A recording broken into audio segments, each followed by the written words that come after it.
Hey guys, this is Brian at Black Star Reptiles. We're about to dig up our 4th box turtle clutch of the year. And so we went ahead and I got my incubator stuff all set up, and we'll go ahead and dig them out. You guys can watch me dig them out. I got my mother-in-law filming today. Hello everybody. So I don't think they're very deep because this ground is so hard.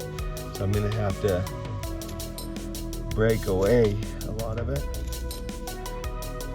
It's amazing they can dig in this stuff when they choose not to lay in the area I've set up. So there's one right there.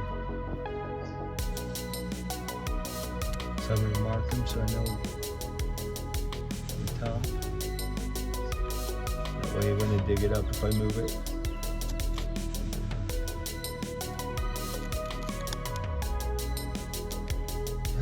so hard. I don't know how she did that.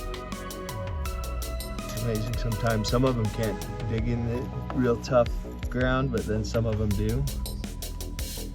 And she was able to get.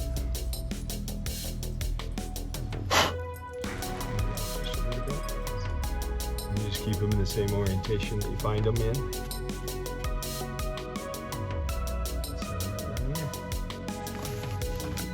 Looks like she's got 3 more at least. You can never see them all, but she shoves all the grass and stuff down first to try to prevent the dirt from going down in, because they want air around the eggs. The air around the eggs helps the eggs breathe, and it also keeps it so humidity and like the water droplets won't get on the eggs and drown the eggs. But that's why I was afraid she did it right here by the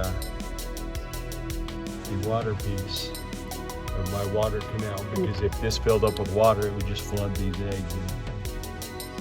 And so that's why I was like, I gotta get them out of here. So what are you marking?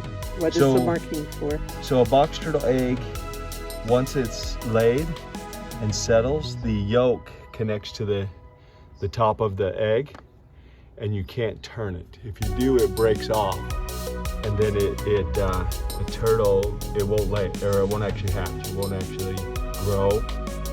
You basically kill it. Okay. You suffocate it.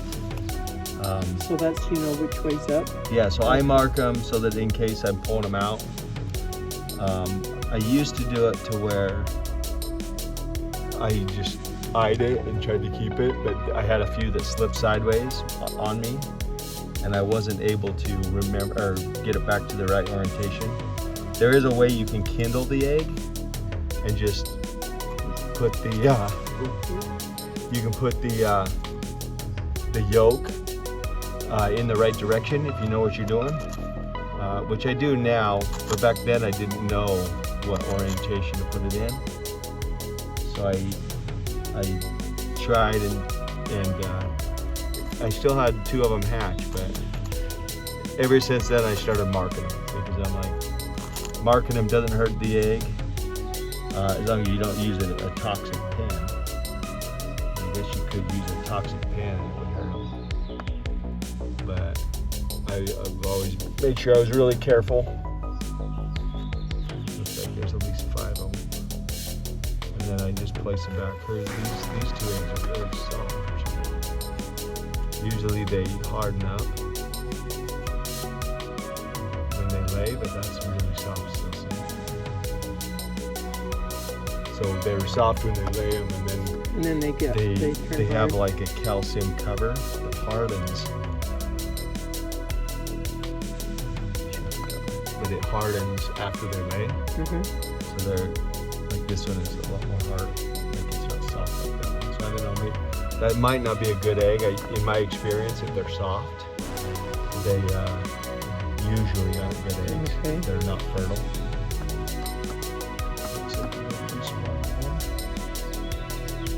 But if they're soft, I've had them hatch though, so I always keep them until once they incubate for 4 or 5 weeks.